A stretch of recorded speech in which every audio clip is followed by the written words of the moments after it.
To explain why Samantha is missing is to open up a can of worms the size of an unusually large walk-in closet. A lot of it has to do with decades of drama between Kim Cattrall and Sarah Jessica Parker, which has played out publicly over the past few years. Some of it has to do with the fact that Cattrall just doesn't want to play Samantha anymore. Chapter 1. This saga dates all the way back to 1999, the beginning of 3 decades of drama between Cattrall and Sarah Jessica Parker. According to The Telegraph, Cattrall started asking for a higher salary after the show's second season, when SJP became executive producer and got a raise of her own. The other 3 were apparently not so cool with Cattrall's attempts to negotiate herself a better salary and reportedly refused to sit with Cattrall at lunch. Another place where they didn't sit together, 5 years later at the 2004 Emmys, when SJP sat with Cynthia Nixon and Kristen Davis but Cattrall sat somewhere else. When asked about the Emmy seating arrangements, Cattrall gave a cool and collected answer: "Are we the best of friends? No. We're professional actresses. We have our own separate lives." Around the same time, SATC, the show, was coming to a close, and rumors started swirling about a movie, which was said to have been delayed because of salary negotiations. When asked about the delays, Cattrall told Jonathan Ross she felt it was time to move on once her co-stars didn't seem keen on letting her participate in the financial windfall of Sex and the City. The Telegraph claimed Cattrall openly refused to participate unless she was paid more, but I guess an agreement was eventually reached because the movie started filming in 2008. SJP told The Telegraph during filming that Cattrall mentioned money, and no one should vilify her for it. That being said, there were rumors the two of them were fighting over who got the best costumes. Chapter 2. Whatever state their friendship or non-friendship was in, Cattrall and SJP managed to work together on the second SATC movie. While SJP continued to talk about her friendship with Cattrall, trouble was brewing. Cattrall began to make it clear she no longer wanted to play Samantha. She mentioned in 2016 it would be a challenge to do a third installment of SATC, an opinion Cynthia Nixon had actually expressed more strongly back in 2012, but no one seemed to remember that. Behind the scenes, we found out, Cattrall was being presented with a fully written script for a third movie, which reportedly revolved around Carrie. Anyway, there was a lot of chatter about the possibility of a third movie, then a lot of chatter suggesting it had been called off, but things seemed relatively peaceful.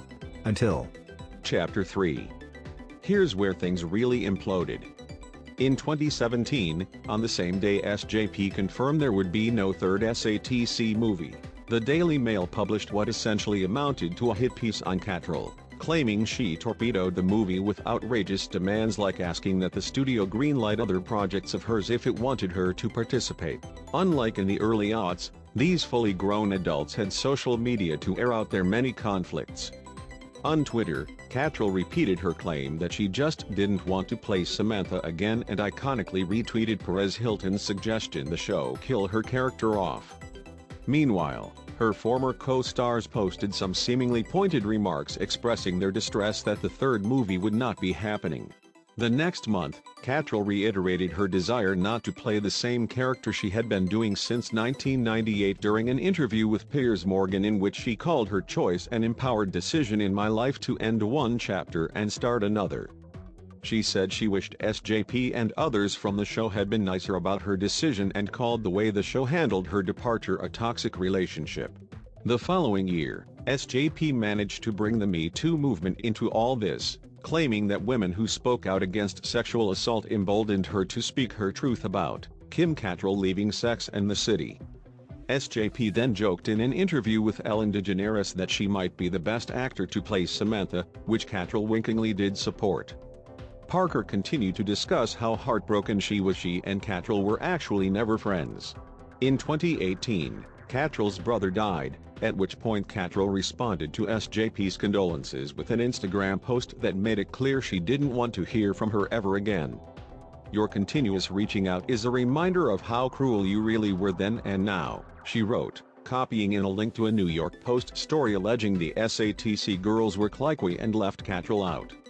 With the public feuding spinning out of control, a third Sex and the City installment seemed pretty far out of the realm of possibility. Chapter 4. In January 2021, amid the deep doldrums of a pandemic-ridden winter, SJP herself teased the forthcoming series revisiting the lives of Carrie, Miranda, and Charlotte.